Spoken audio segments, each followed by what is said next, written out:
Karena emang secara fitrah manusia itu pengen dihargai. Secara fitrah itu manusia senang bergaul, senang bersosial. Itu fitrah manusia dan Allah menjadikan itu sebagai salah satu amal soleh.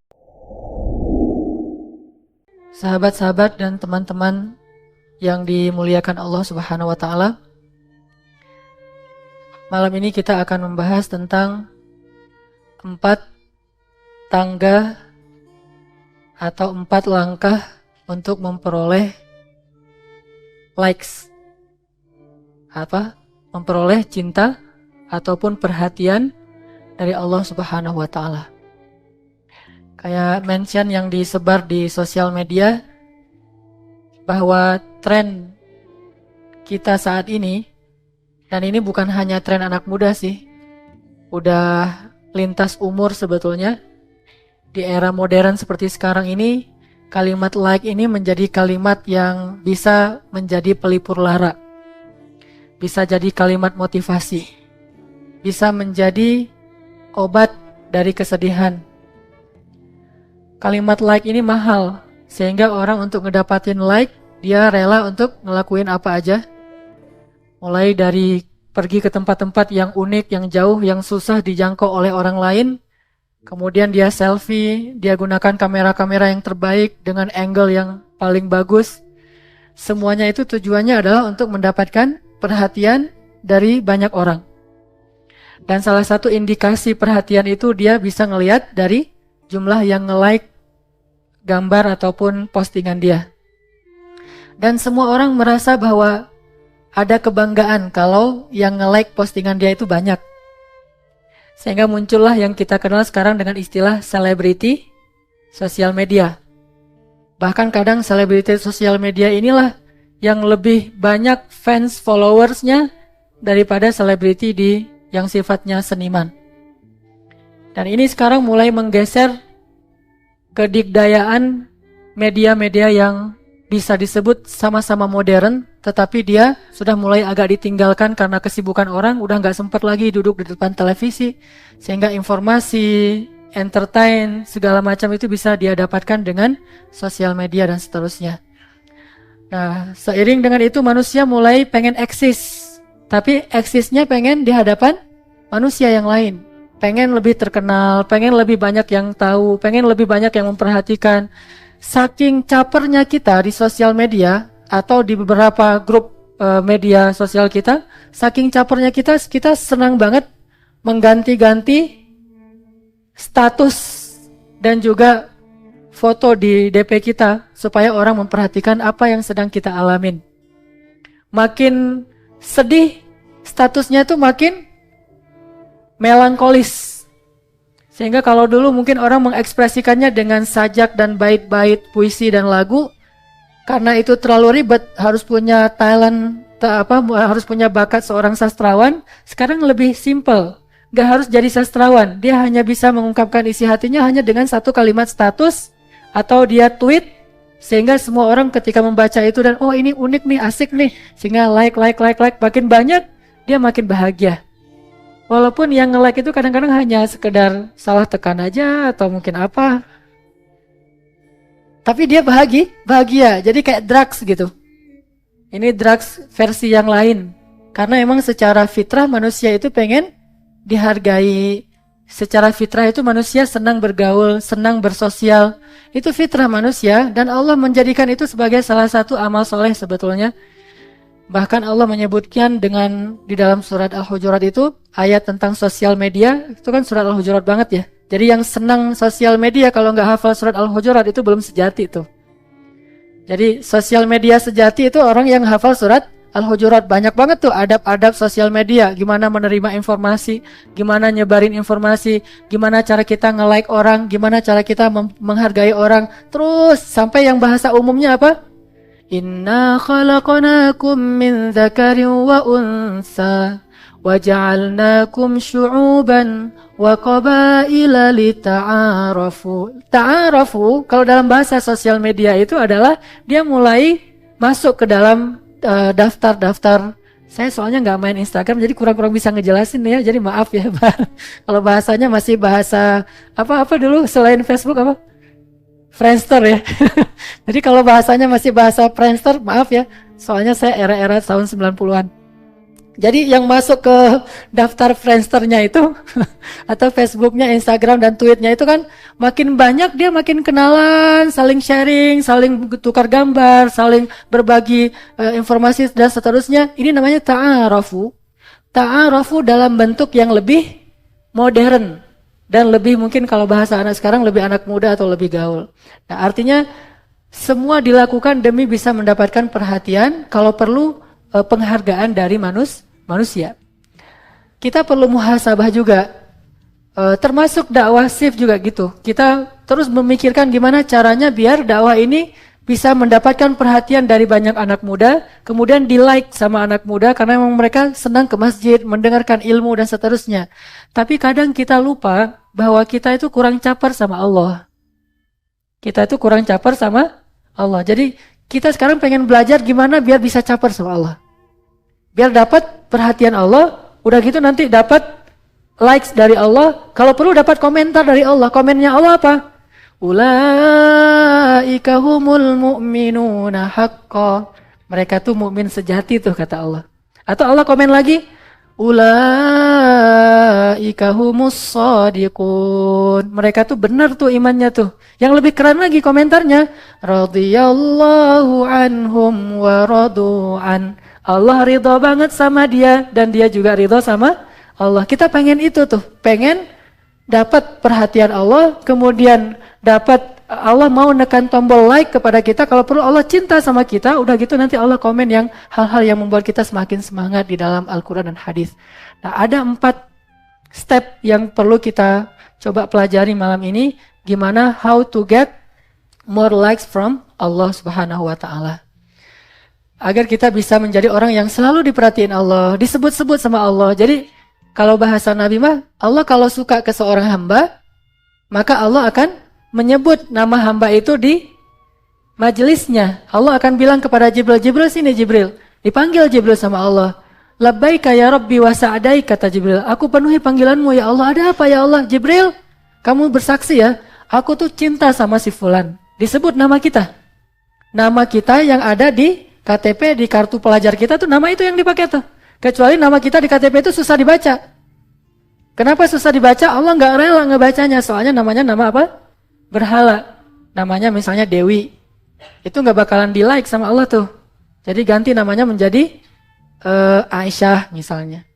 Ganti gimana Ustadz, kan di KTP-nya namanya Dewi. Ganti panggilannya kunyah. Bukankah banyak sahabat itu namanya bukan nama yang kita kenal? Abu Bakar bukan nama aslinya. Nama aslinya Abdurrahman, tetapi nama kunyah, nama panggilan Abu Bakar karena dia punya putri yang cantik-cantik dan solehah sehingga dipanggil Abu Bakar.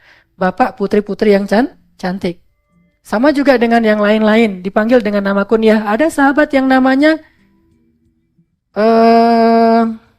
kutu pada hewan ternak. Bahasa Arabnya, ada yang ingat? Saya lupa istilah bahasa Arabnya, tapi terjemahannya tuh kutu pada hewan ternak. Kutu di onta, kutu di kuda, kutu di sapi tuh namanya kayak gitu. Ayahnya rela banget tuh kasih nama anak kayak gitu. Pas sudah masuk Islam, Nabi bertanya, siapa nama kamu? Dia sebutkan namanya, Nabi cemberut, kemudian Nabi mengatakan, nama kamu Abdullah.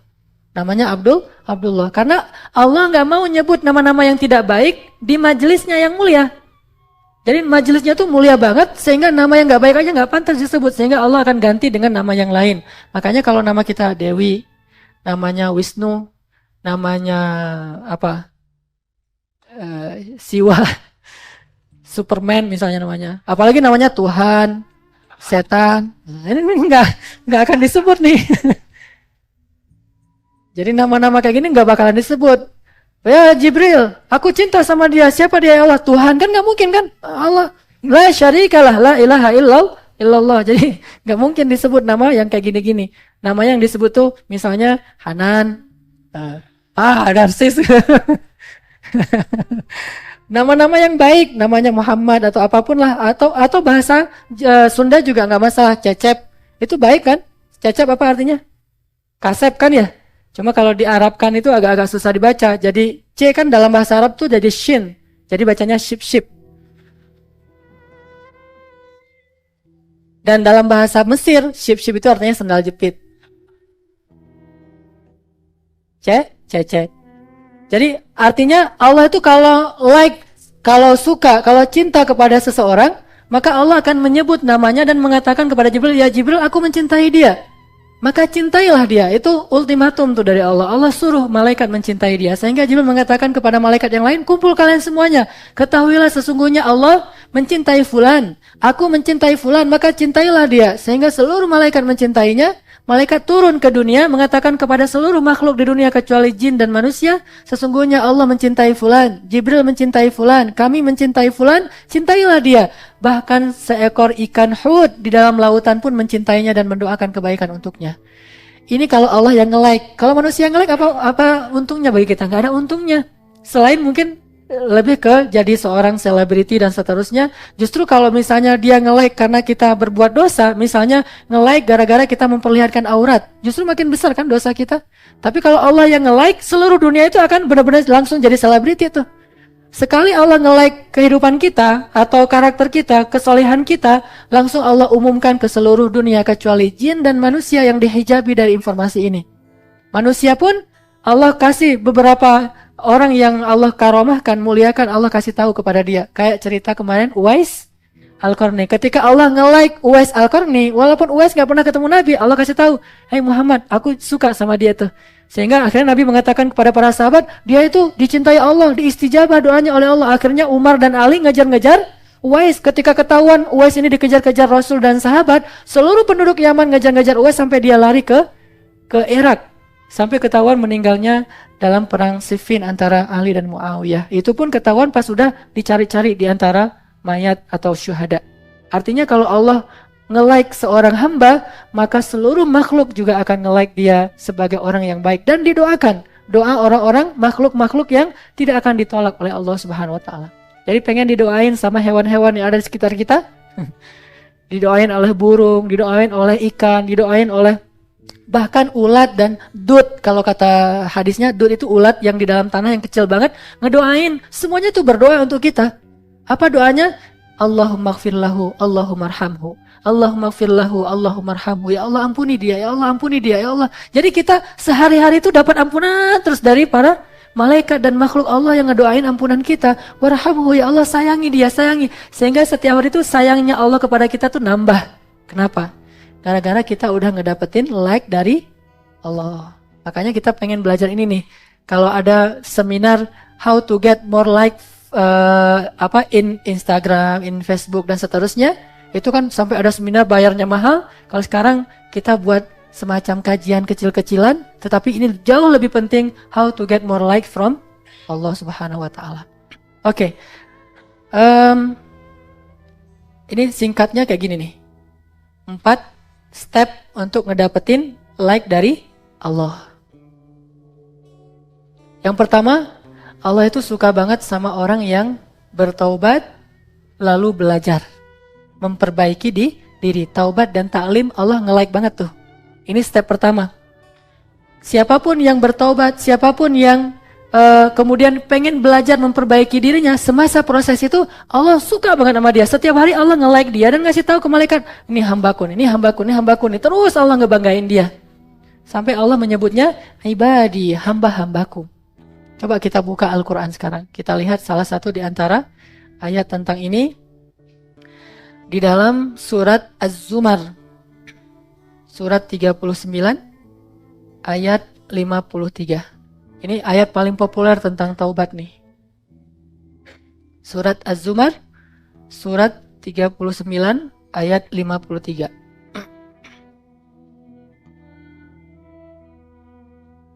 A'udzu billahi minasy syaithanir rajim.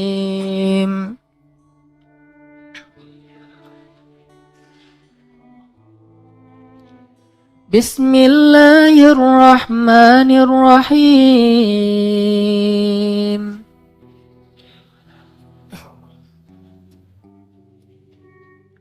Qul ya ibadiyalladzina asrafu ala anfusihim la taqnatu min rahmatillah.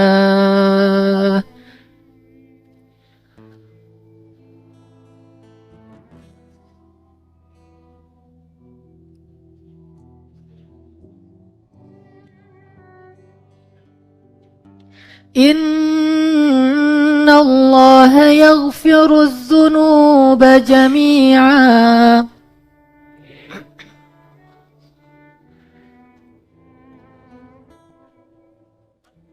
Innahu huwal ghafurur rahim.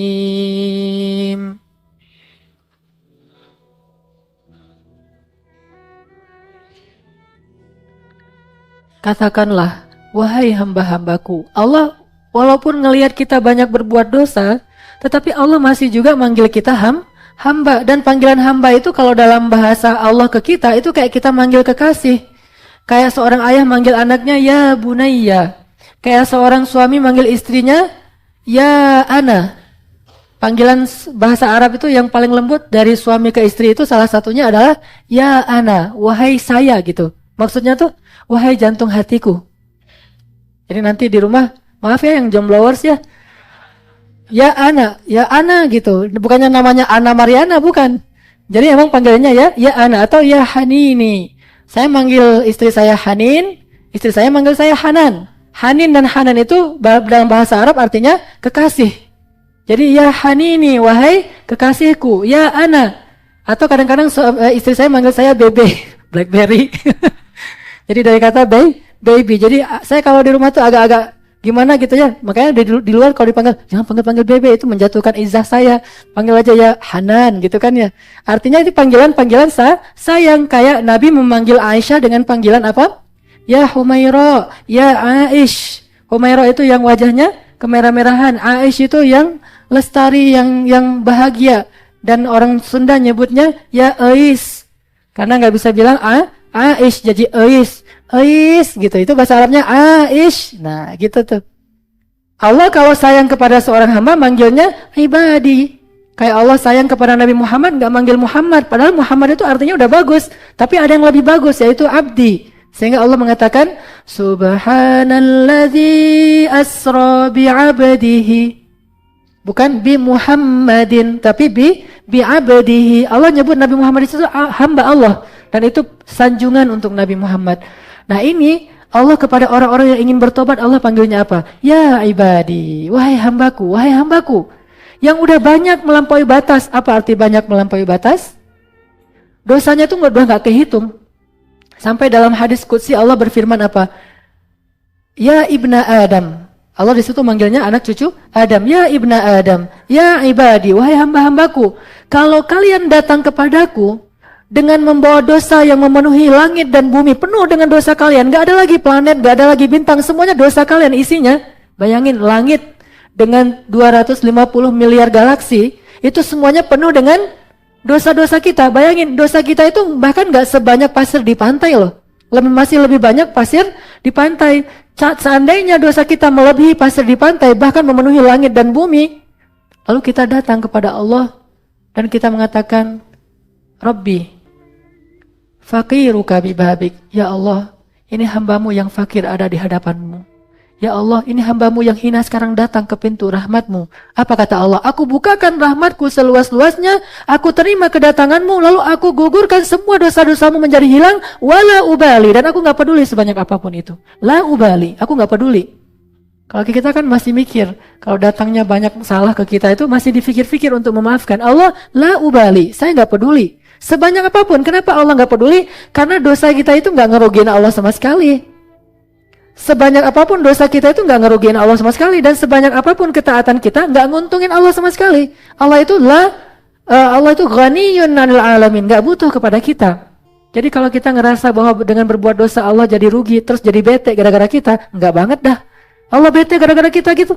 Saya pengen buat Allah bete nih hari ini nih, saya buat dosa sebanyak-banyaknya. Gak ada yang bete, yang bete itu malaikat Jibril. Dan kalau malaikat bete itu didoain yang jelek-jelek. Terus yang bahagia tuh, yang happy gara-gara dosa kita adalah setan kan? Nah artinya Allah itu nggak ngaruh sama sekali dengan dosa dan ibadah kita. Makanya Allah nggak peduli dengan dosa-dosa kita. Allah hanya peduli dengan ngapain kita datang kepada Allah. Nah datangnya kepada Allah itu adalah dengan datang ke masjid. Jadi ketika kita datang dari rumah kita membawa dosa yang lebih banyak daripada langit dan bumi, kita datang ke pintu rumah Allah Subhanahu Wa Taala. Allah itu seperti menyambut, gimana bahasa hadisnya? Allah menyambut orang yang datang untuk bertobat tuh kayak gimana? seperti seorang kekasih menyambut kekasihnya yang datang dari jauh setelah sekian lama tidak bertemu. Itu gimana? Ada yang pernah nyambut kekasih? Kayak film Rangga gitu ya, nyambut ADC kan dulu gitu-gitu ya. Datang dari mana tuh? Dari Amerika, terus ADC edisi kedua segala macam. Tapi saya cuma ngomong-ngomong doang ya, jadi belum pernah nonton juga. Artinya nyambutnya tuh kayak gimana gitu. Atau saya ngerasain ketika saya datang dari Mesir, waktu itu karena emang ibu saya udah meninggal, jadi saya datang pulangnya tuh ke rumah istri saya di Jawa Timur. Itu disambut, itu disiapin segala macam makanan tuh disiapin, kemudian juga kamar tuh disiapin, segala macam pokoknya disambut di terminal. Waktu itu saya datang dari Jakarta, terus naik bus ke Bojonegoro. Waktu itu disambut subuh-subuh itu udah pada ngumpul di terminal, jadi kayak nyambut orang jamaah haji gitu. Kan luar biasa ya. Itulah penyambutan kepada kekasih yang lama nggak ketemu. Gimana Allah? Jadi ketika ada seorang yang datang ke masjid, bayangin ya, ketika antum datang ke Masjid Al-Latif nih, bayangkan, dan itu benar. Allah berdiri di pintu masjid, nyambut kedatangan kita. Ahlan ibadi, sini ibadi. Langsung diampunin. Ketika kita masukkan langkah kita ke masjid, udah habis dosa kita. Kayak gitu cara Allah menyambut, nge-like orang-orang yang datang untuk membersihkan dirinya kepada Allah. Ada lagi satu kisah yang pernah saya sampaikan dulu. Di zaman Rasul pernah dalam satu mukhayyam. Mukhayyam itu camp militer ya. Jadi Nabi lagi buat camp militer gitu, mau berjihad. Ada beberapa ribu para sahabat prajurit berkumpul di tanda-tanda yang sangat banyak, dan tentunya bawa beberapa orang perempuan untuk juru masak, juru rawat segala macam. Nah, ada seorang ibu ngebawa anaknya di camp militernya Rasul. Anaknya berusia sekitar 3 tahun, 4 tahun gitu, hilang di tengah-tengah camp militer. Dan waktu itu mereka sedang berhadapan-hadapan dengan musuh. Hilang beberapa hari nggak ketemu, sehingga ibu ini panik banget tuh. Ngasih tahu ke Rasul, ya Rasulullah, anak saya hilang, saya nggak bisa kerja, anak saya kemana ya Rasulullah, dan seterusnya. Nabi nyuruh para sahabat untuk mencari anak ibu ini. Terus pada nyari, beberapa hari nggak ketemu, ibu ini nangis, dia sangat takut kehilangan anaknya, jangan-jangan anaknya diculik atau lari ke musuh sehingga dibunuh dan seterusnya. Tiba-tiba dalam keadaan yang lagi tegang gini, anaknya ketemu oleh seorang sahabat, dibawa ke tenda Rasul. Di tenda itu ada ibu tadi yang lagi nungguin anaknya. Ketika si ibu ini ngelihat anaknya dari jauh, langsung ibu inilah lari untuk memeluk anaknya. Jadi eng gitu ya, diperlambat gitu ya. Terus lari, terus ibunya nangis, anaknya nangis, ibu, anakku, terus dipeluk. Dalam keadaan sangat terharu. Lalu para sahabat yang hadir di situ semuanya menangis. Lalu Nabi bertanya, mal buka, kenapa kalian menangis? Kata Nabi kepada para sahabat, ya Rasulullah, bukauna lihanini hadhil Ya Rasulullah, kami menangis karena kasih sayang ibu ini kepada anaknya yang begitu luar biasa. Memeluk anaknya erat, menangis luar biasa, sehingga kami terharu ya Rasulullah. Lalu tiba-tiba Rasulullah bertanya kepada mereka, bagaimana menurut kalian, apakah ibu yang seperti ini, yang begitu sayang kepada anaknya, akan melemparkan anaknya ke dalam api neraka? Ke dalam api maksudnya? Lalu kata para sahabat, tentu tidak ya Rasulullah, bagaimana mungkin dia akan melemparkan anaknya ke dalam api, sementara dia sangat menyayangi anaknya. Kata Rasul, sesungguhnya Allah lebih mencintai orang yang bertobat daripada ibu ini kepada anaknya. Gak mungkin Allah ngelemparin orang yang bertobat itu ke dalam api neraka. Cukup dia bertobat aja, belum beramal apa-apa, Allah udah memasukkan dia ke surga. Apa contohnya? Seorang pembunuh yang membunuh 100 orang, bahkan yang ke-100-nya orang soleh banget, dibunuh sama dia karena gara-gara dia pundung. Tanya ke orang itu, Syekh, saya ini udah bunuh 99 orang, bisa nggak bertobat? Kamu ini udah banyak dosa, masih banyak ngomong, udah pergi sana. Marah-marah gitu kan, akhirnya dibunuh sekalian. Mati tuh orang yang ke-100, datang ke bukan ahli ibadah sekarang, ke ahli hikmah, ulama. Beda jawaban ulama dengan ahli ibadah. Datang ke ulama, tanya, ya Syekh, saya ini udah bunuh 100 orang dan yang ke-100-nya orang yang solih, ahli ibadah. Apakah saya diterima tobatnya? Janganlah kamu berputus asa dari rahmat Allah. Semuanya diterima taubatnya oleh Allah. Tapi dengan syarat, kamu jangan lagi tinggal di sini, pergilah untuk memperbaiki diri. Taklim, cari tempat-tempat yang hijrah intinya. Hijrah ke tempat-tempat yang baik. Di tengah jalan dia meninggal, malaikat aja bingung, debat, coba lihat. Ternyata perselisihan bisa terjadi di antara malaikat, apalagi manusia. Manusia itu hal yang wajar. Beda mazhab nih, malaikat nih. Yang satu mazhabnya ke neraka, yang satu lagi mazhabnya ke surga. Tarik menarik, ini saya bawa nih. Enak aja, dia kan udah tobat, tapi kan dia belum beramal, tobatnya juga belum benar. Terus Allah mengatakan, coba kalian ukur ukuran bumi yang dia tinggalkan dengan yang dia tuju. Dan Allah di sini nge-like dia sehingga Allah mendekatkan dia ke negeri yang dia tuju. Sehingga ketika diukur jadi lebih dekat ke negeri yang dia tuju, akhirnya dia dibawa oleh malaikat ke surga. Nggak beramal, cukup taubat aja, itu Allah udah nge-like dan menjaminkan untuk dia surga. Belum beramal. Kemarin dari cerita seorang sahabat kita dari Briges, beliau ikut acara zikir akbar di masjid kita, Masjid Agung kemarin tuh yang kita adain. Alhamdulillah, mudah-mudahan kita husnuzon beliau sudah mau bertaubat karena udah mau ikut acara zikir, nangis bareng dengan Ustadz Arifin Ilham. Tapi selang beberapa lama kemudian, baru beberapa 2 minggu yang lalu, saya dengar dari Kiki juga, dia ketembak sama aparat karena emang dia punya kasus di masa lalu sebelum dia bertaubat, akhirnya meninggal. Ini mirip banget nih dengan cerita dalam hadis. Udah bertobat tapi belum sempat beramal. Belum jadi ahli ilmu seperti kita di Masjid Al-Latif. Belum mungkin juga ahli tahajud. Tapi udah mau bertobat. Masih proses. Itu aja Allah udah terima dan langsung dijanjikan surga. Dan mudah-mudahan kita doakan saudara kita itu termasuk seperti yang ini nih. Walaupun belum sempat banyak beramal. Tapi niatnya bertobat itu Allah udah nge-like langsung tuh. Tinggal kita bilang, astagfirullahaladzim ya Allah saya pengen memperbaiki diri. Meninggal saat itu juga. Udah selesai. Udah cukup itu untuk kita untuk masuk ke dalam surga. Terus gimana dengan dosa membunuh saya? Udah cukup. Gimana dengan dosa zina? Udah cukup. Gimana dengan dosa narkoba? Udah cukup. Tinggal ngatain, astagfirullahaladzim, Allah nge-like banget kalimat itu. Jadi kalau kita posting istighfar kita ke Allah, Allah pasti nge-like. Gak ada cerita di posting lama, Allah kok gak nge-like ya? Gak ada itu. Jadi kalau kita nge-posting istighfar sekarang juga Allah nge-like. Jadi ayo kita bareng-bareng, kita ucapkan istighfar. Astaghfirullahalazim. Semoga Allah Subhanahu wa taala menerima istighfar kita dan nge-like kita termasuk di antara ahli surga. Ada lagi kisah seorang laki-laki di zaman Rasul, anak muda juga nih. Dia baru saja berzina. Ini juga pernah saya kisahin, dia berzina, udah berzina nyesel. Biasalah, habis gitu baru nyesel ya.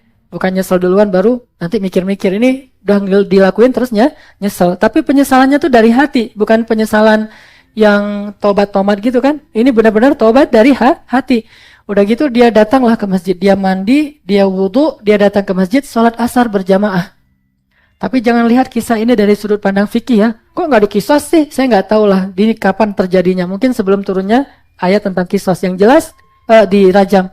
Nah, dia datang ke masjid, sholat asar berjamaah di saf pertama, nangis dalam sholat asarnya karena dia nyesel banget dengan dosa dia. Akhirnya setelah selesai sholat, dia datang ke Rasul, ya Rasul, halaktu ya Rasul, halaktu. Ma ahlakaka, saya celaka ya Rasul, saya celaka. Kenapa celaka? Kata Rasul, saya sudah mempergauli seorang perempuan, saya sudah berzina ya Rasulullah. Rasulullah langsung sedih mendengar cerita itu. Tidak lama kemudian Nabi tersenyum, ya Rasul kenapa tersenyum? Nabi bertanya, apakah engkau sholat berjamaah bersama kami? Ya Rasulullah, barusan? Ya, saf pertama? Ya Rasulullah, dari awal, dari takbiratul ihram? Ya Rasulullah. Berbahagialah, sesungguhnya Allah sudah memaafkan dan mengampuni dosa kamu itu. Dengan sholat asar saja, sholatul wusta. Hafidhu ala salawati was salatil wusta. Jagalah sholat itu. Kenapa? Qad aflahal mu'minun. Pasti beruntung orang yang menjaga sholat. Jadi kita sholat maghrib kayak tadi, asalkan kita khusyuk dan tulus pengen nyesalin dosa-dosa kita, apa kata Nabi? Sholat 5 waktu itu seperti air di sungai di belakang rumah kita. Sehari kita 5 kali mandi dan membersihkan diri di sana. Gak ada lagi kotoran. Ini artinya Allah suka banget sama orang yang membersihkan diri dengan taubat dan ta'lim. Makanya ini yang kita sedang lakukan. Terus kita berproses. Emang kita belum sempurna sih. Namanya juga lagi berproses, kadang salah lagi, kadang keliru lagi, kadang ternyata cara taubat kita nggak kayak gitu yang benar. Terus kita memperbaiki diri dan Allah suka banget dengan orang-orang yang seperti ini. Coba lihat lagi surat Al-Baqarah. Sedikit lagi kita baca ayatnya. Surat Al-Baqarah kalau nggak salah ayat 222.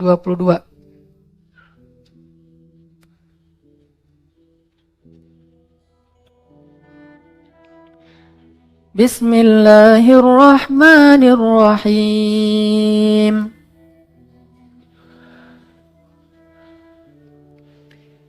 Kita baca kalimat terakhir ya di ayat 222.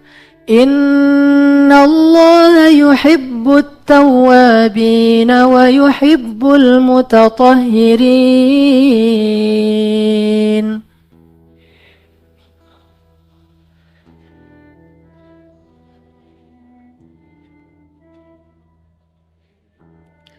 Sesungguhnya Allah cinta banget sama orang-orang yang bertaubat, dan Allah juga sangat mencintai orang-orang yang membersihkan dirinya. Taubat membersihkan diri, apa maksudnya? Taubat itu nyesel, membersihkan diri itu belajar memperbaiki diri. Jadi arti taubat itu at-taubah hiyan nadam, kata ulama. Taubat itu nyesel. Jadi kalau kita nyesel aja dengan dosa kita, itu Allah udah suka sama kita tuh. Ditambah lagi kita pengen membersihkan diri. Baik, bismillahirrahmanirrahim. Teman-teman sekalian,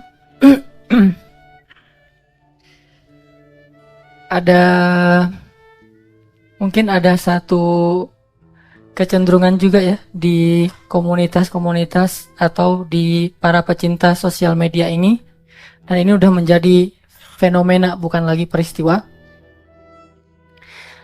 bahwa kalau kita misalnya ngeposting foto ataupun video-video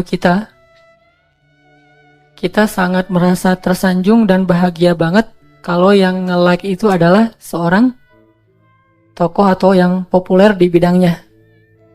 Contoh misalnya, saya ngeposting foto saya tentang saat lagi ceramah gini, terus yang nge-like itu adalah, misalnya nih, yang nge-like itu adalah seorang ulama besar internasional, itu saya akan merasa sangat bangga karena yang nge-like itu adalah seorang tokoh. Kalau misalnya main bola, kita ngeposting video kita lagi ngedribbling bola, tiba-tiba yang nge-like video kita itu Lionel Messi sama Cristiano Ronaldo, tuh gimana tuh perasaannya tuh? Terus kita kaget kan, nyari ini beneran atau ini hoax gitu kan? Nyari ini benar-benar Ronaldo apa yang di Portugal atau Ronaldo yang ada di misalnya di Garut misalnya. Ronaldo mana nih? Ternyata benar dia akunnya Ronaldo asli, bukan manajernya, sehingga kita akan mungkin di capture tuh like-nya Ronaldo sama Lionel Messi itu kita capture, udah gitu kita posting lagi kan ya, karena bangga. Gitu juga kalau misalnya kita nyanyi di kamar mandi terus direkam, kan suka orang nyanyi di kamar mandi tuh direkam, yang nge-like-nya itu misalnya Maher Zain. Oh, itu gimana tuh kalau yang musiknya nasyid? Kalau yang genrenya hip hop siapa tuh? Gitulah. Kalau saya mah suka hip hop yang apa? Hip hop yang tentang Palestina, tentang Suriah, hip hop nasyid. Atau yang nge-like-nya itu misalnya kalau lagi apa kita nyanyi gitu, yang nge-like-nya Ayah Doni kan tuh. Atau main skateboard yang nge-like-nya misalnya Pevi Permana dan seterusnya dan seterusnya. Ini yang nge-like selain Allah Subhanahu wa taala adalah malaikat Jibril. Jibril itu bukan makhluk biasa, itu Allah aja nyebutnya ruh. Dan dia tuh solehnya tuh udah soleh banget, sangat luar biasa, mulia. Jadi orang siapa yang bisa ketemu Jibril itu merasa bangga banget. Apalagi kalau yang nge-like dia itu adalah Jibril, terus Jibril cinta sama dia. Malaikat tuh cinta sama dia, malaikat itu duduk bersama dia. Kan kita sering tuh, nggak tahu nih hoax atau benar, tapi banyak orang bilang benar yang di Masjid Nabawi lagi khutbah Jumat, terus tiba-tiba ada ketangkap CCTV sosok dengan putih-putih bercahaya gitu ya. Itu benar nggak atau hoax sih? Katanya. Kata siapa tuh? Cenah ya. Nah, jadi belum jelas nih hoax atau benar, ambil hikmahnya aja lah. Misalnya ternyata ada yang kayak gitu. Udah gitu juga ada peristiwa yang lain yang banyak banget tuh kalau di YouTube atau di on the spot kelihatan malaikat, diselamatin malaikat atau apa. Itu aja kan hebohnya minta ampun ya. Masuk 7 peristiwa aneh tetapi keren misalnya. On the spot alatif. Salah satu peristiwanya misalnya ada yang tiba-tiba pengen jadi imam, itu kan on the spot masuk tuh. Terus ada lagi on the spot misalnya ada anak alatif tiba-tiba gara-gara pengen buang air kecil jadi hijrah, kan itu on the spot banget tuh kan. Siapa kemarin namanya? Mana orangnya? Oh, masih di Makassar, nggak mau balik lagi nih, pengen dakwah di Makassar ya? Oh, akur sama ayahnya, jadi dia jadi betah di Makassar. Nah kan masuk on the spot alatif nih, 7 anak pemuda hijrah yang paling fenomenal. Kalau kemarin tuh salah satunya ada Kang Iqbal yang juga ikut bareng kita, yang tatuannya banyak pas ikut Qiyamul Lail. Beliau masuk di antara kalau nggak salah 7 cerita hijrah paling fenomenal di Indonesia. Salah satunya Kang Iqbal. Artinya itu kalau misalnya malaikat sampai kayak gitu tuh kan luar biasa. Malaikat mau duduk bersama kita, jalan bersama kita, kita aja yang ngeliat. Coba kalau kita ngelihat bakalan lari kan? Nah, untungnya kita nggak ngelihat itu bareng kita terus loh. Seandainya kita ngelihat dia seperti sosok laki-laki yang putih-putih semua bercahaya, jalan bareng kita. Ya antum lah. Kepedean kalau bilang kita gitu ya. Maksudnya orang-orang yang bertaubat, orang-orang yang akhlaknya baik, ibadah dan seterusnya itu disamperin oleh malaikat. Apa bukti hadisnya? Rasulullah mengatakan bahwa Allah setiap hari itu mengutus malaikat-malaikat khusus. Kalau dibilang khusus itu berarti bukan malaikat biasa. Malaikat biasa aja udah luar biasa, gimana lagi yang khusus. Malaikat-malaikat khusus diutus di muka bumi berjalan-jalan di turukot. Turukot itu kalau bahasa kita gang-gang.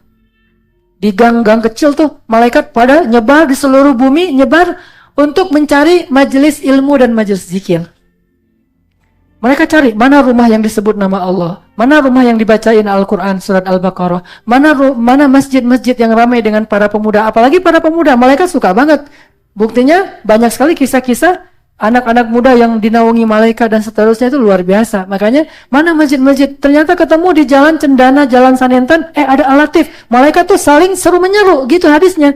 Kalau mereka ketemu majelis zikir, apalagi di dalamnya banyak orang-orang hamba Allah, anak muda pula, maka mereka akan mengatakan kepada malaikat yang lain, halummu ilayya, sini, manggil-manggil malaikat, semuanya menaungi mereka, ngumpul, kemudian mereka mendengar apa yang kita ucapkan, apa yang kita lakukan, mereka perhatiin, mereka dengerin. Lalu Allah bertanya kepada para malaikat, wahai malaikat, siapa yang sedang kalian saksikan itu? Hambamu ya Allah. Apa yang mereka lakukan? Mereka sedang menyebut namamu, mengingatmu. Lalu Allah bertanya, wahai malaikat, apa yang mereka minta? Malaikat mengatakan, mereka meminta surgamu ya Allah. Allah bertanya, apakah mereka pernah melihat surgaku? Kata malaikat, tidak pernah ya Allah. Bagaimana seandainya mereka pernah melihat? Mereka pasti tidak akan berhenti untuk memintanya ya Allah. Lalu Allah bertanya lagi, apa yang mereka takutkan? Kata malaikat, mereka takut neraka ya Allah. Kata Allah, apakah mereka pernah melihat nerakaku? Kata malaikat, tidak pernah ya Allah. Bagaimana kalau mereka pernah melihat? Pasti mereka akan menangis dan tidak akan pernah bangun dari sujud untuk meminta ampun kepadamu. Wahai malaikat, bersaksilah kalian semuanya. Sungguh aku telah mengampuni dosa mereka dan aku jamin mereka di antara ahli surga. Itu kalau Allah udah nge-like. Malaikat nyari orang-orang yang Allah like tadi tuh. Terus mereka ngumpul, manggil malaikat-malaikat yang lain. Terus apa kata malaikat? Salim, Allahumma salim, Allahumma salim. Ya Allah, selamatkan mereka.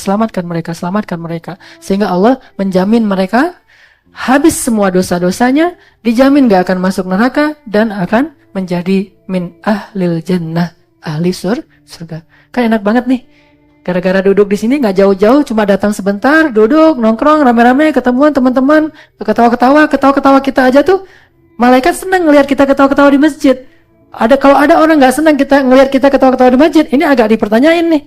Malaikat aja senang, masa orang nggak senang kan ya? Malaikat senang ngelihat kita ketawa-ketawa di masjid, dan Allah mengutus para malaikat untuk mencari itu. Sebagaimana iblis juga ngutus pasukannya untuk mencari yang buruk-buruk di muka bumi. Ada kisah tuh, iblis ngutus pasukannya karena waktu itu iblis ngelihat langit itu cahayanya tuh beda dengan biasanya, halilintar, cahaya yang begitu banyak. Kalau kayak di kutub tuh kayak aurora gitu. Pokoknya kejadian di langit itu nggak kayak biasanya.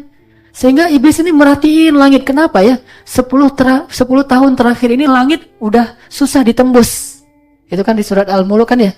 Sejak datang Nabi Muhammad, langit itu tertutup rapat bagi iblis dan pasukannya sehingga susah ditembus. Dulu kan mereka suka tongkrongin langit tuh. Para jin itu dulu suka nongkrong di pintu-pintu langit, tapi nggak boleh masuk. Jadi mereka nongkrongnya tuh di luar. Nah, jadi yang suka nongkrong-nongkrong di jalan di luar yang nggak jelas gitu tuh, nah itulah. Karena malaikat nggak nongkrong di jalannya langit, nongkrongnya di dalam langit. Makanya pas pas malaikat Jibril sama Nabi naik ke langit, kan diketuk-ketuk tuh pintu langit. Tapi jangan bayangin kayak kita ngetuk pintu ya. Pokoknya diketuk pintu langit dan malaikat penjaga langit itu bertanya, "Man?" Kata Jibril, "Ana Jibril." Terus kata malaikat itu, "Sama siapa kamu datang?" "Sama Muhammad."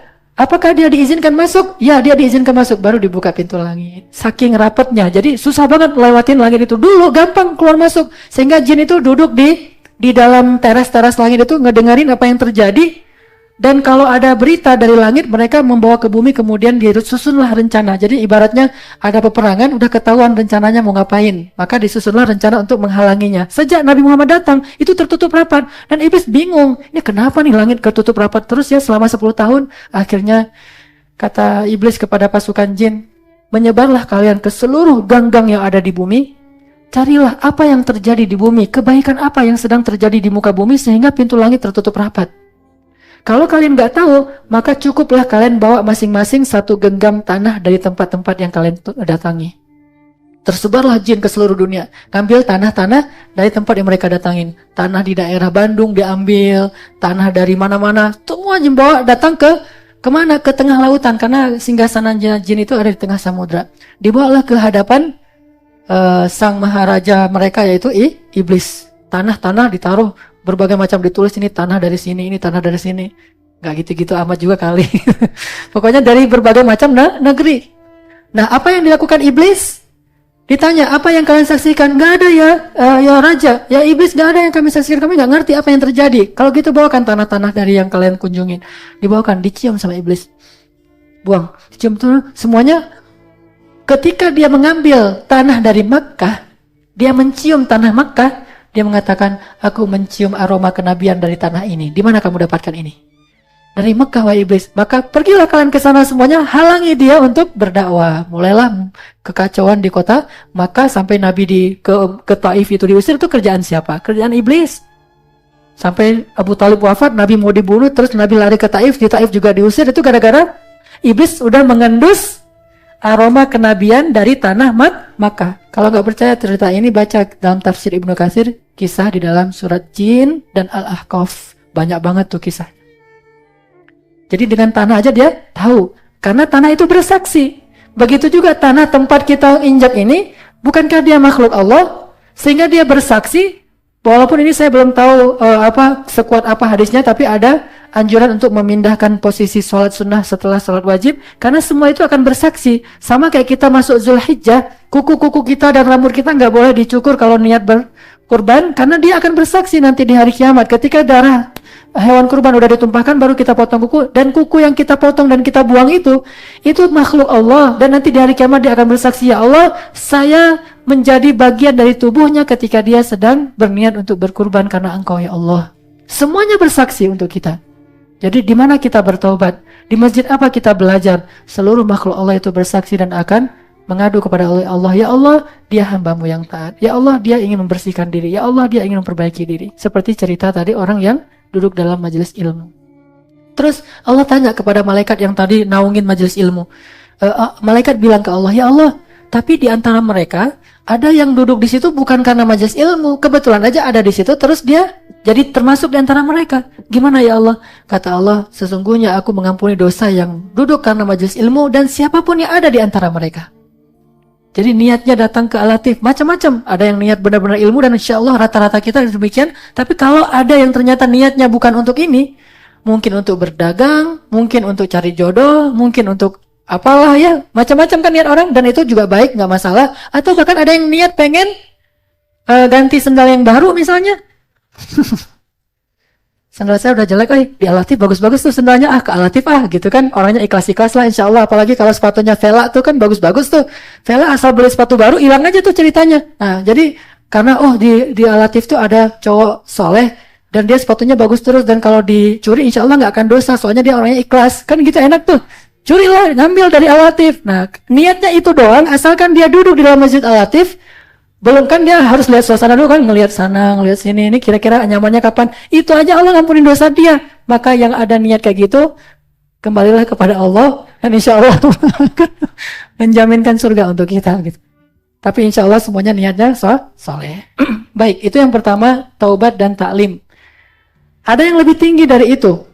Selain udah niat nyesel dengan dosa-dosanya, kemudian dia ingin belajar, step yang kedua yang lebih Allah cintai lagi daripada yang pertama. Ini lebih Allah cintai lagi. Like-nya tuh lebih banyak dari Allah adalah orang yang setelah belajar, kemudian dia beribadah kepada Allah, dia memperbaiki akhlaknya. Sehingga ketika ada sahabat nanya, ya Rasulullah, ayyul a'mal ahabba ilallah. Amal apa sih yang paling Allah suka? Kata Nabi, as-salatu ala waktiha. Salat tepat waktu. Apalagi ya Rasul? Birrul walidain. Berbuat baik atau berbakti kepada kedua orang tua. Yang saya singkat dengan istilah ibadah dan akhlak. Dan ibadah itu bukan hanya sholat. Nanti ada beberapa ibadah yang lain yang Allah suka banget ngelihat hambanya yang kayak gini. Sehingga ketika seorang hamba berdiri sholat, kenapa kita nggak boleh jalan di depan dia? Haram hukumnya. Bahkan kalau memang seandainya sama-sama paham, itu boleh dipukulin tuh sebetulnya. Tapi kan nggak enak ya, mau mukulin karena dia belum paham. Sebetulnya itu dipukulin. Kenapa? Dosa besar melintasi orang yang sholat. Dan dosa juga kalau sholat nggak membuat sutra. Karena kalau kita sholat nggak buat sutra, orang ngelewat dia dosa, kita berkurang pahala sholat kita. Kecuali darurat banget. Atau sutranya itu sutra manusia yang sedang sholat juga di depan kita dengan syarat dia membelakangi kita. Dia bisa jadi sutra. Tapi kalau kita lagi sholat tiba-tiba dia pindah, kan susah kan? Wah dia pindah, gimana ya? Maju dikit, udah ada sutra lagi depan pindah lagi, gitu aja terus kan agak aneh-aneh juga tuh. Ya udah kalau kayak gitu, la yukallifullahu nafsan illa usaha. Yang penting udah ada dulu. Atau kita taruh tas kita, tapi jangan taruh HP. Ntar pas sujud bangun, mana HP saya? Kan nggak enak juga. Taruh barang-barang yang besar yang bisa kita ketahuan. Ini namanya sutra. Kenapa nggak boleh ngelintasin orang sholat? Karena kalau kata Nabi gini, seandainya kalian tahu apa yang di hadapan orang sholat, kan gitu ya? Apa yang di hadapan orang sholat?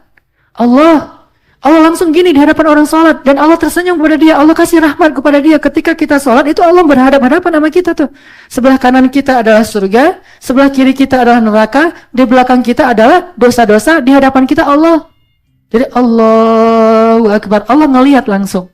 Pas kita bilang, Alhamdulillahi Rabbil Alamin. Tuh, hambaku memuji aku. Ar-Rahmanir Rahim. Hambaku menyanjungku. Maliki Yaumiddin. Benar banget kata-kata hambaku tuh. Iyyaka na'budu wa iyyaka nasta'in. Bagi hambaku apa yang dia minta. Kan gitu kan ya? Artinya Allah ngerespon kita banget. Sehingga gak boleh dipotong orang lagi sholat dengan cara ngelintasi.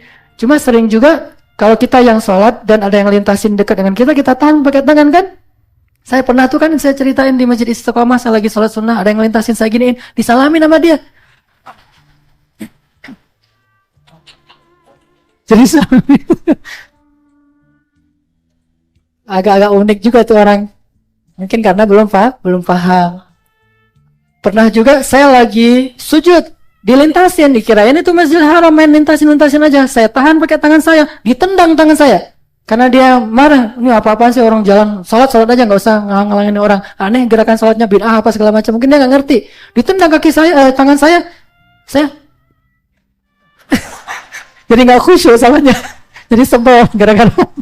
Nah ini juga pernah kejadian kayak gitu. Berarti iman saya juga belum khusyuk. Jadi sholat masih kepengaruh oleh tendangan manusia. Ini hal-hal yang kayak gini nih. Artinya kenapa nggak boleh dilentasin? Karena ada Allah di hadapan kita. Walaupun kita nggak mengatakan Allah itu bertempat, tetapi Allah menyaksikan banget hamba yang sedang sholat. Bukan hanya sholat. Nanti juga tilawah Al-Quran. Nih amalan yang Allah suka banget dari hambanya itu tilawah. Jadi kalau kita lagi bertilawah Al-Quran, kata Nabi, Allah mendengar hamba yang bertilawah Al-Quran seperti seorang tuan yang mendengar budak perempuannya bernyanyi. Itu harus difahami dengan kultur Arab ya. Karena kalau kita memahami dengan kultur kita, apa asiknya ya? Biasa aja, karena kita nggak ngerti kan gimana feel-nya seorang tuan ngelihat budak perempuannya yang suaranya bagus, sengaja dibeli karena suaranya bagus, terus nyanyi. Maka tuannya tuh akan diam aja memperhatikan nyanyian budak perempuannya. Dan Allah lebih dari itu memperhatikan orang yang sedang tilawah. Jadi pas kita buka mushaf tuh, kita lagi duduk gitu, habis main skateboard capek, terus duduk kan, tilawah gitu kan ya. A'udzubillah, Allah langsung, dengerin gitu, hambaku lagi tilawah nih. A'udzubillah. Apalagi kalau tilawahnya pakai irama kurdi, itu Allah suka banget tuh. Hadisnya apa Ustadz yang kayak gitu-gituan? Ada hadisnya. Apa hadisnya? Ketika Abu Musa al-Ash'ari, Abu Musa itu sahabat yang suaranya tuh paling bagus. Ketika Abu Musa al-Ash'ari baca Al-Quran dengan suara yang paling lembut, dan di antara 7 irama itu kan kurdi salah satu yang paling lembut selain soba ya. Nah, Abu Musa baca Al-Quran itu, kata Nabi, Allah senang sekali mendengar bacaan Abu Musa. Nabi juga senang. Bahkan malam itu langit penuh dengan cahaya para malaikat. Turun semuanya untuk ngedengerin bacaan Abu Musa. Dan bukan hanya malaikat, bukan hanya Allah, bukan hanya Nabi. Awan juga menaungi Usaid bin Hudayr, sahabat Ansar yang baca Al-Quran di bawah pohon korma. Jadi lagi habis capek dia di kebun, istirahat, ngapain istirahatnya? Tilawah. Kan mereka hafiz ya. Jadi duduk gini, a'udzubillahi minasyaitonirrajim. Itu genre mereka itu Quran loh. Kan ada tuh kemarin siapa yang naruh statusnya penampilan metal, genre murotal. Itu keren-keren ya. Penampilan tuh metal, genrenya murotal. Jadi lagi nongkrong santai gitu. Bismillahirrahmanirrahim. Dia baca ayat, baru beberapa halaman dia baca, kok makin mendung, lihat loh, kayak mau hujan, penuh awan di atas. Usaid bin Hudayr. Akhirnya dia kira mau hujan, dia pulang, jalan. Kemanapun dia pergi, awan tuh ngikutin dia tuh gimana tuh. Ini kalau Allah udah suka kepada amal seorang hamba. Makanya tilawah Al-Quran itu Allah suka banget. Ketimbang kita teriak-teriak gak jelas, maka mending kita teriak-teriak Al-Quran, kan gitu kan ya. Atau azan itu juga Allah suka banget kepada orang yang azan. Walaupun kita nggak bisa semuanya azan, saya pengen azan. Gimana dong kalau kita pengen dapat like dari azan, sementara yang azan cuma satu orang? Ada caranya. Ikutilah apa yang diucapkan oleh muazzin. Pas dia bilang Allahu Akbar, kita bilang Allahu Akbar terus sampai selesai, maka kita dapat like yang didapatin oleh seorang muazzin. Ini ibadah. Banyak lagi nanti ibadah-ibadah yang lain, apalagi tahajud. Nah, kalau tahajud, cara Allah sukanya kayak gimana? Allah turun malah nungguin kita. Setiap sepertiga malam terakhir, Allah udah siap sedia turun ke langit dunia. Langit dunia itu langit paling rendah. Allah turun, bukan Allah tunggu di arasnya, sengaja Allah turun, kemudian Allah bertanya, adakah di antara hambaku yang datang malam ini untuk minta ampun? Allah tunggu. Adakah di antara hambaku yang dzihajat, butuh sesuatu dari aku? Kita aja masih tidur, Allah udah nungguin. Mana hambaku yang mau bangun untuk minta ampun dan meminta sesuatu kepadaku? Allah suka kepada orang yang bangun tengah malam. Lalu ketika kita bangun, maka malaikat turun semuanya, dan pertandanya adalah ayam saut menyaut untuk menyambut datangnya para malaikat. Ayam aja tahu, makanya makhluk Allah itu semuanya tahu apa yang terjadi, kecuali jin dan manusia. Jin aja nggak tahu apa-apa, sama dengan manusia nggak tahu apa-apa. Ini ibadah. Sehingga ketika ditanya, ya Rasul, apa amal yang paling Allah suka? As-shalah ala waqtiha, salat di awal waktu. Kalau laki-laki itu artinya di masjid, kalau perempuan itu jangan ditunda. Di rumah juga nggak masalah, tapi jangan ditunda. Yang ketiga, akhlak ya. Akhlak juga ditanya sama sahabat, ya Rasul, apa amal yang paling disukai Allah? Birrul walidain, berbakti kepada kedua orang tua. Jadi kalau kita pengen dapat like dari Allah, dari malaikat, dari Rasulullah, ya belajar aja dari Uwais Al-Qarni. Salah satu yang lebih dari Uwais Al-Qarni itu adalah berbakti kepada ibu. Jadi kita yang udah rajin ngaji kayak gini nih, harusnya yang paling santun, paling hati-hati sama orang tua kita. Kalau yang ngaji dengan yang nggak ngaji sama, terus apa bedanya? Apa asiknya datang ke masjid? Bukankah asiknya datang ke masjid itu memperbaiki akhlak kita kepada orang tua dulu, baru nanti kepada orang lain? Nah, memperbaiki akhlak ini ya namanya manusia pasti aja kadang-kadang salah, kadang-kadang kepancing emosinya, tapi terus memperbaiki. Bahasanya tuh tawabin dan mutatahhirin, bukan taibin dan tahirin, bukan. Apa arti tawabin mutatahhirin? Berkali-kali dia taubat. Gagal lagi, tobat lagi, gagal lagi, tobat lagi. Membersihkan diri juga gitu. Keliru lagi, dibersihin lagi. Kotor lagi, dibersihin lagi. Dan Allah suka ke orang kayak gitu. Jangan berpikir, saya mah belum siap bertobat. Kan banyak orang kayak gitu. Kenapa enggak haji? Saya belum siap. Daripada nanti saya pulang terus dosa lagi, mending saya tunggu aja sampai saya siap. Enggak kayak gitu. Allah tuh enggak suka orang yang nanti ujungnya baru taubat, enggak. Allah suka orang yang taubatnya berkali-kali. Jadi pergi haji jangan langsung berpikir, pulang dari situ nanti kalau saya ternyata dosa lagi kan sia-sia hajinya. Enggak sia-sia. Berusaha aja terus, haji, gagal lagi umroh, gagal lagi sholat syuruk, gagal lagi, kan gitu aja terusin ya. Kan banyak kesempatan untuk melaksanakan ini. Gitu juga kita sholat, saya mah belum siap datang ke Al-Latif. Yang ke Al-Latif mah kan udah pada soleh, saya mah masih kayak gini. Udah aja datang, keluar dari sini dosa lagi ya datang lagi.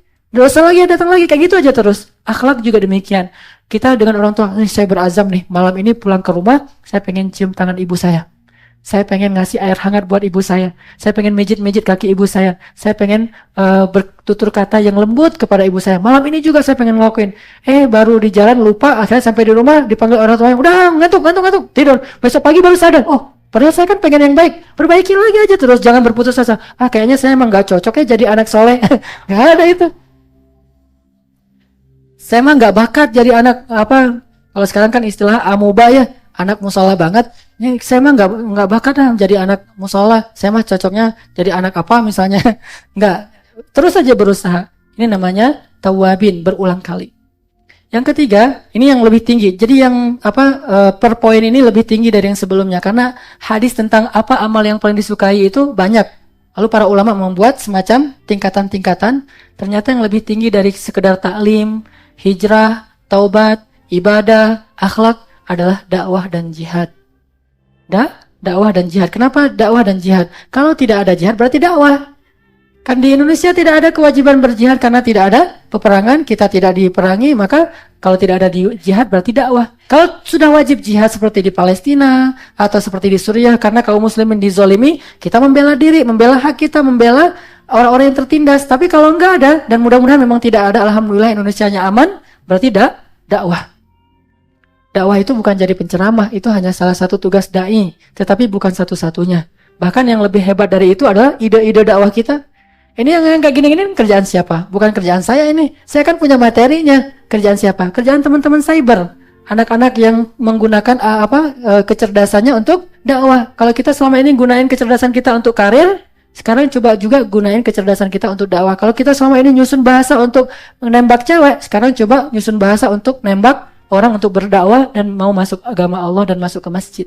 Gunakan semua itu untuk berdakwah. Sehingga ketika ditanya oleh sahabat ke Rasulullah, ya Rasul, amal apa yang paling disukai Allah? Amal yang paling disukai Allah itu adalah menyelesaikan hajat seorang muslim dan membayarkan hutangnya, lalu membantu dia dalam urusan-urusannya. Nah inilah inti dari dakwah. Dakwah itu bukan cuma ngajak orang masuk Islam atau masuk ke masjid, tapi yang lebih besar dari itu adalah memberi solusi. Apa kebutuhan kaum muslimin? Kita bisa memberikan solusinya. Intinya dakwah itu sebuah program menyodorkan solusi kepada umat di antara sekian banyak kebutuhan umat. Itulah inti dari dakwah. Bukan cuma ngajak. Jadi kita ngajak orang nih, Al-Latif ramein, kemudian kita bina. Tujuannya apa sih pembinaan itu? Bukan itu nggak sama dengan taklim. Kalau taklim membina, menambah ibadah, tapi kalau tarbiyah itu apa yang bisa kita lakukan untuk bangsa ini sehingga kita ada di muka bumi ini cuma sementara tapi bermanfaat. Jadi artinya kita harus ngasih sesuatu untuk orang lain. Bukankah kata Nabi apa? Khairun nas anfa'uhum linnas. Sebaik-baik manusia itu setelah bertaubat dan beribadah adalah, jadi kalau ada orang yang taubatnya sama nilainya, ibadahnya juga sama, terus nilainya yang lain apa? Biar dia ketahuan mana lebih baik, yang paling banyak manfaatnya bagi manusia.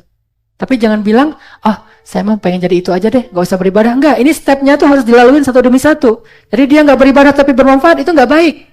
Bermanfaat tapi gak beribadah gak baik. Beribadah gak bermanfaat juga gak sempurna. Maka yang stepnya itu pertama taubat dulu, kemudian belajar, kemudian beribadah dan akhlak. Baru yang lebih tinggi dari itu adalah bermanfaat bagi orang lain. Dan itulah misi dakwah. Jangan berpikir misi dakwah itu sekedar tabligh. Tabligh hanya salah satu varian dakwah. Jangan pikir misi dakwah itu cuma Ihya'us Sunnah. Ihya'us Sunnah itu hanya salah satu varian dakwah. Makanya saya senang ya ngelihat banyak kelompok dakwah kan, misalnya tabligh ngajak orang ke masjid. Jamaah tabligh JT ya, ngajak orang ke masjid. Sampai di masjid dibina sama salafi untuk Ihya'us Sunnah. Tapi untuk bermanfaat kepada masyarakat dibina oleh ikhwan. Karena masing-masing punya spesifikasinya, punya spesialisasi. Mereka ahli di bidangnya masing-masing. Dan ini bagus sebetulnya kalau dipaduin, asal jangan saling nyalahin deh. Jangan saling ngejatuhin, jangan saling jelek-jelekin, jangan saling bilang sesat. Udah aja dengan fokusnya masing-masing. Tabligh yang ngajak orang masuk ke masjid, salafi yang membina orang di dalam masjid, ikhwan yang memberdayakan mereka untuk keluar dari masjid. Dari masuk sampai keluar itu dibina terus. Kan gitu kan konsepnya? Nah sekarang yang udah masuk ke masjid nih, ngapain lagi nih? Dibina, kita undang ustadz-ustadz yang dari berbagai macam gerakan dakwah dan kita nggak fanatik dengan salah satunya. Setelah itu, kalau kita udah dibina di Al-Latif, terus keluar ngapain? Ini yang sedang kita coba bentuk dalam tarbiyah. Apa yang bisa kita lakukan untuk bangsa ini? Karena kita udah fokus di anak muda, kita bisa ngasih solusi apa sih untuk masalah-masalah anak muda? Pertama kita harus tahu dulu masalahnya apa. Jangan-jangan kita kasih solusi yang nggak dibutuhkan kan ya? Berarti kita harus paham realitas. Ini yang kita belajar dalam tarbiyah sebetulnya. Kita pengen ngasih solusi walaupun kita bukan orang yang paling baik, bukan yang paling sempurna, hanya sebagian cahaya yang kita ingin terangi di dalam umat Islam ini. Nah, ini namanya dakwah. Sehingga kata Nabi, sesungguhnya berjalan bersama seorang saudaraku untuk menyelesaikan hajatnya itu lebih aku suka daripada itikaf 1 bulan di masjid ini. Masjid apa? Masjid Nabawi. Artinya ibadah. Ibadah itu baik, tapi ada yang lebih baik. Apa yang lebih baik? Memberi solusi bagi orang yang membutuhkan. menyelesaikan hajat orang yang membutuhkan, membayarkan hutang orang yang berhutang, atau apapun kesusahan yang bisa kita sururun tudkhiluhu fi qulubil mu'min, membahagiakan orang mukmin, itu ahabbul a'mal ilallah, amal yang paling disukai Allah. Dan itulah salah satu misi dakwah kita. Bukan sekedar udah ramai Masjid Al-Latif, belum selesai. Bagi saya itu belum selesai, itu baru permulaan.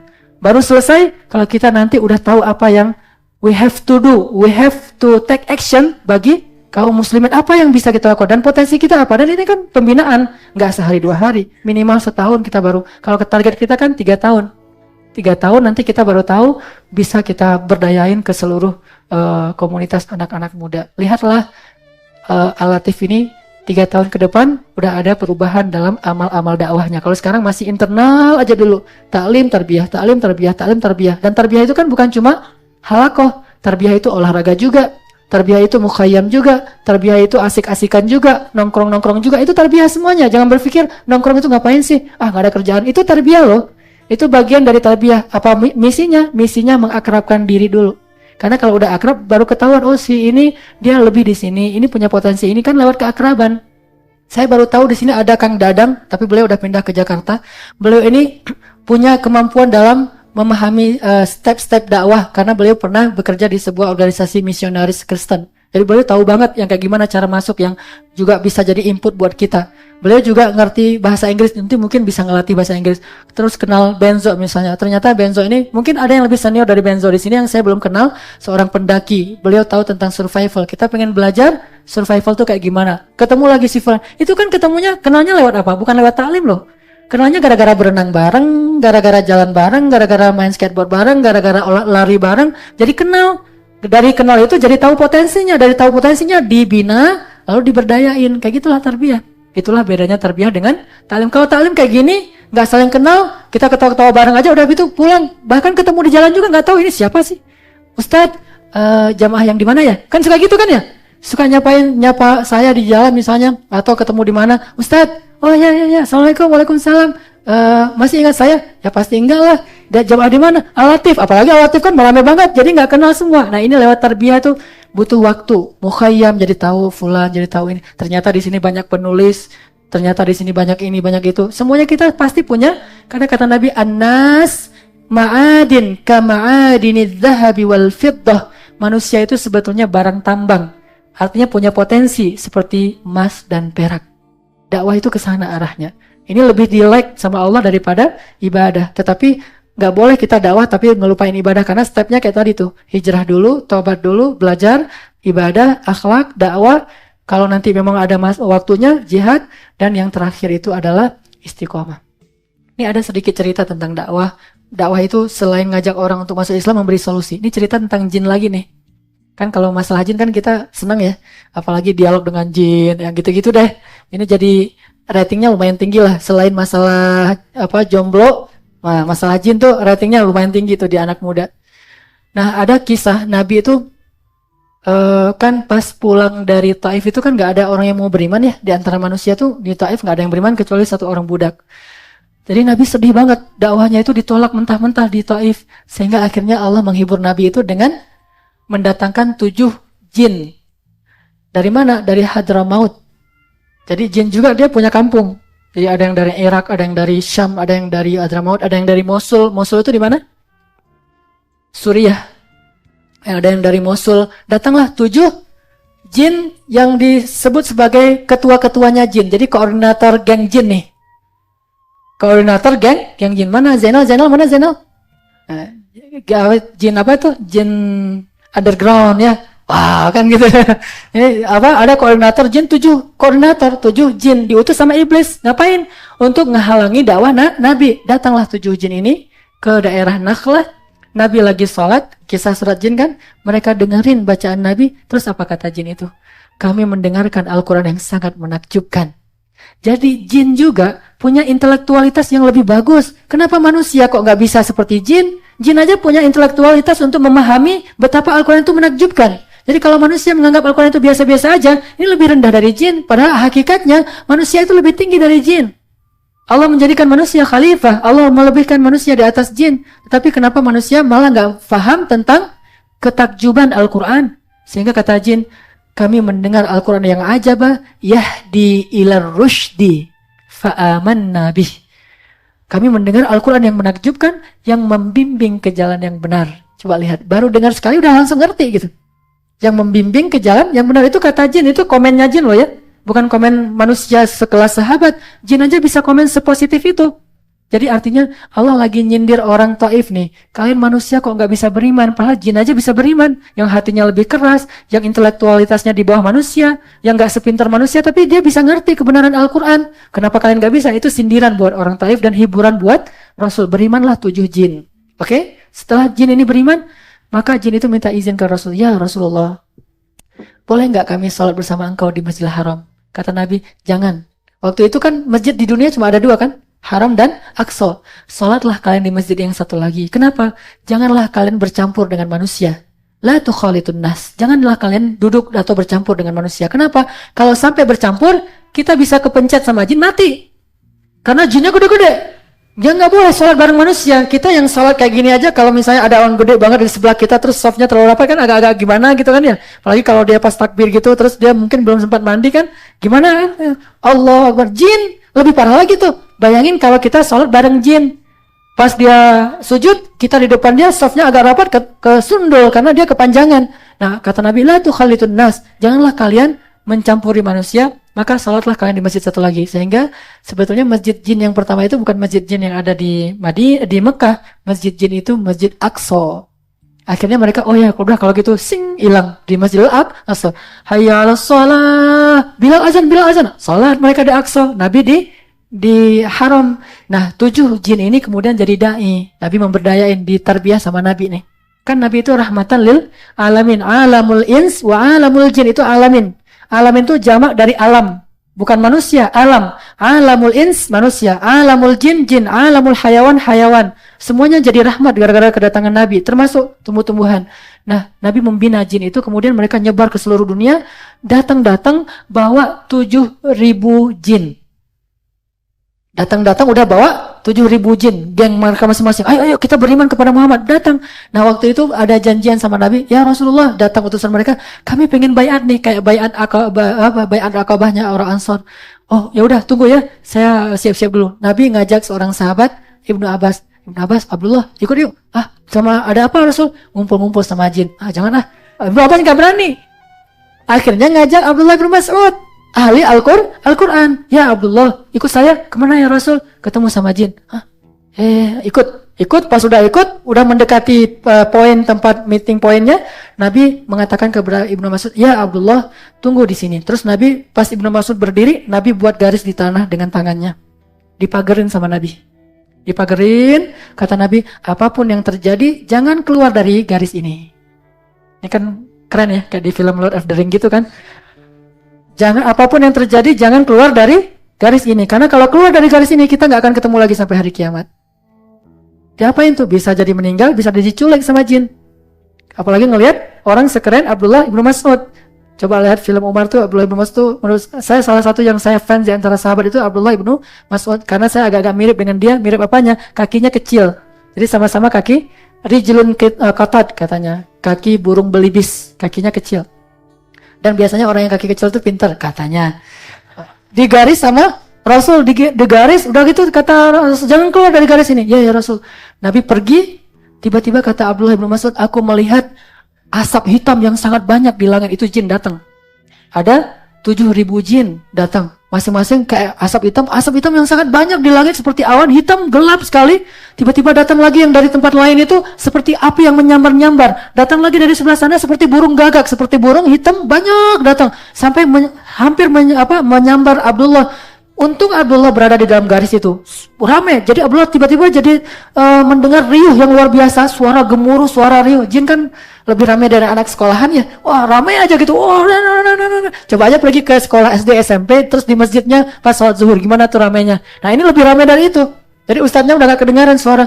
Sampai aku tidak lagi bisa melihat Rasulullah karena diliputi asap yang hitam, burung gagak, cahaya api dan segala macam.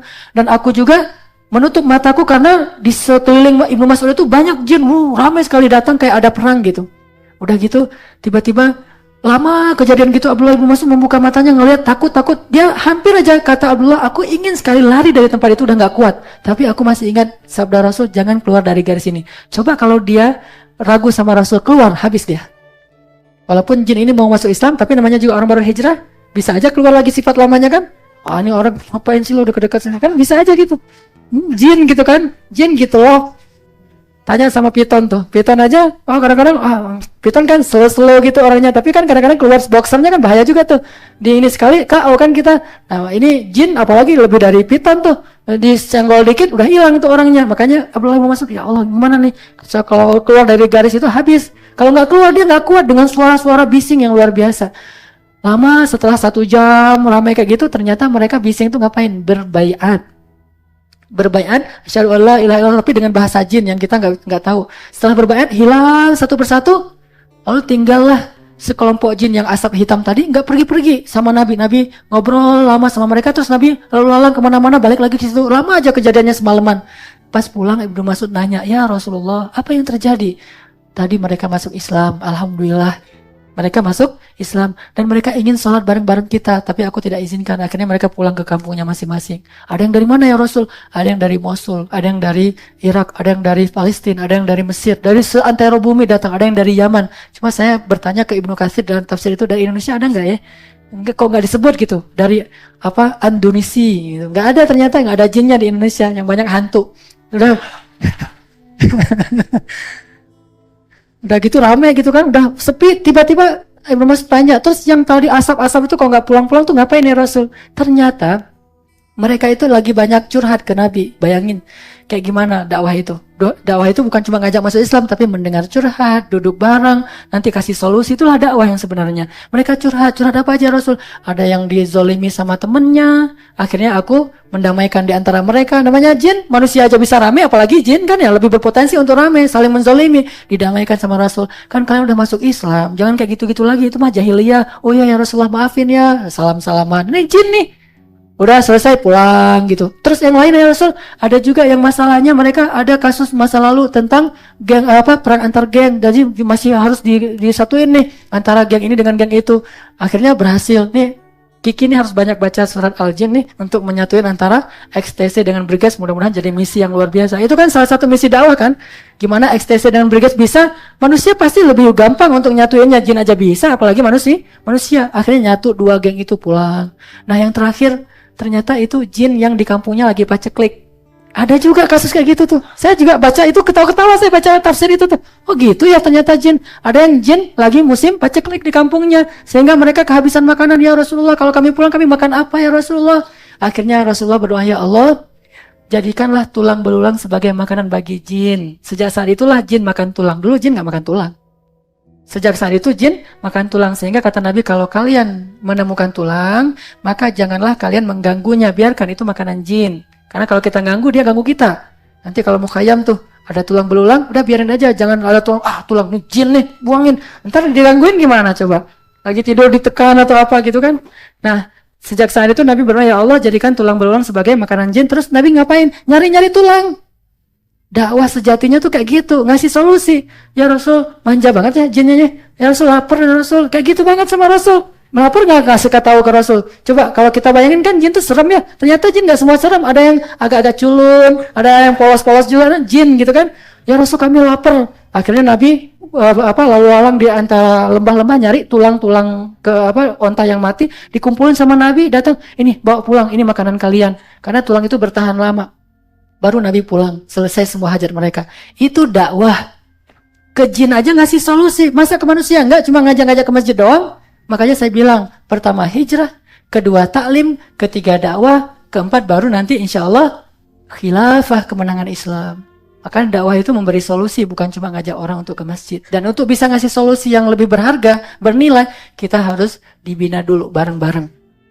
Baru yang terakhir istiqomah. Kata Nabi kepada para sahabat, amal yang paling Allah sukai itu adalah amal yang paling istiqomah walaupun sedikit. Inilah teman-teman sekalian yang kita pengen dapetin perhatian Allah, caper ke Allah, ngedapetin like dari Allah, cinta dari Allah. Coba mulai dari kita udah melewati fase taubat dan sekarang lagi serius di situ, taubat dan taklim. Insya Allah sambil taubat dan ta'lim kita terus memperbaiki ibadah kita dan akhlak kita. Dan kalau yang sudah merasa nyaman dengan ibadah dan akhlaknya, taubat dan ta'limnya, kalau pengen sesuatu yang lebih, kita coba ke arah tarbiyah untuk bisa berdakwah. Dan ini juga belum pasti juga nggak akan langsung drastis kita langsung terjun ke masyarakat, nggak, bertahap sampai nanti akhirnya semuanya itu bisa kita lakukan secara dawam dan istiqomah. Baru kita dapat like dari Allah Subhanahu wa Ta'ala. Mudah-mudahan ini bermanfaat. Maaf kalau ada bahasa yang salah, dan maaf tadi pakai beberapa ilustrasi yang dapatnya di Google, tapi nggak untuk dikomersialkan, hanya untuk sharing dakwah. Mudah-mudahan bermanfaat. Dan terima kasih juga nih ke teman-teman cyber yang udah banyak ngelamun demi untuk bisa membahasakan dakwah ini dengan bahasa yang lebih mudah untuk kita pahami. Ini semuanya bukan karya saya, karya teman-teman dari cyber yang luar biasa. Mudah-mudahan agen cyber ini lebih banyak lagi, karena kita butuh lebih banyak sehingga nggak membebani orang yang sedikit. Makin banyak makin bagus kerja kita. Jadi makanya ayo kita saling kenal biar ketahuan. Oh ternyata di sini ada anak perfilman, kan kemarin juga ketahuan ya, ada anak perfilman, jadi bisa buat video tentang dakwah kita sehingga bisa diposting juga, nanti banyak orang yang terinspirasi darinya. Gunakan semua potensi kita untuk fi sabilillah. Mari kita tutup dengan berdoa. أعوذ بالله من الشيطان الرجيم بسم الله الرحمن الرحيم الحمد لله رب العالمين حمدا يوافي نعمه ويكافئ مزيده يا ربنا لك الحمد كما ينبغي لجلال وجهك الكريم وعظيم سلطانك اللهم صل وسلم وبارك على سيدنا محمد وعلى آله وأصحابه أجمعين الحمد لله على الإسلام الحمد لله على الإيمان الحمد لله على التوبة الحمد لله على الهجرة الحمد لله على القرآن الحمد لله على الأخوة الحمد لله حمدا كثيرا طيبا مباركا فيه اللهم اغفر لنا ذنوبنا اللهم اغفر لنا ذنوبنا اللهم اغفر لنا ذنوبنا اللهم اغفر لنا ذنوبنا وإسرافنا في أمرنا ربنا ظلمنا أنفسنا ظلما كثيرا اللهم لك الحمد ولك الشكر اللهم ظلمنا أنفسنا وإن لم تغفر لنا وترحمنا لنكونن من الخاسرين اللهم اغفر لنا ذنوبنا يا الله اغفر لنا ذنوبنا يا غفار اغفر لنا ذنوبنا يا غفور اغفر لنا ذنوبنا يا رحمن اغفر لنا ذنوبنا يا رحيم وتب علينا يا تواب اللهم اغفر لوالدينا اللهم اغفر لأمهاتنا اللهم اغفر لأمنا وارحمها وعافها واعف عنها وأكرم نزلها ووسع مدخلها واجعل قبرها روضة من رياض الجنة ولا تجعل قبرها حفرة من حفر النيران اللهم اغفر لهما وارحمهما كما ربيانا صغارا وارحمهما يا رحمن وارحمهما يا رحيم وارحمهما يا ودود وارحمهما يا لطيف وارحمهما يا أرحم الراحمين اللهم اغفر لي ولإخواننا ولأخواتنا ولأزواجنا ولأولادنا ولبناتنا ولجميع المسلمين والمسلمات. اللهم إنا نسألك الهدى والتقى والعفاف والغنى. اللهم إنا نسألك علما نافعا وقلبا خاشعا ورزقا طيبا وعملا متقبلا. اللهم انصر الإسلام والمسلمين. اللهم انصر المجاهدين. اللهم وحد صفوفهم وسدد رميهم واشف جرحاهم وارحم شهداءهم واجعلنا من المجاهدين والشهداء في سبيلك. اللهم حرر المسجد الأقصى المبارك من أيدي اليهود. اللهم ارحم أموات المسلمين في مسجد الحرام. اللهم ارحمهم وعافهم واعف عنهم. اللهم أفرغ عليهم صبرا. اللهم أفرغ على أهلهم صبرا. اللهم ارحم المسلمين. اللهم وحد صفوف المسلمين.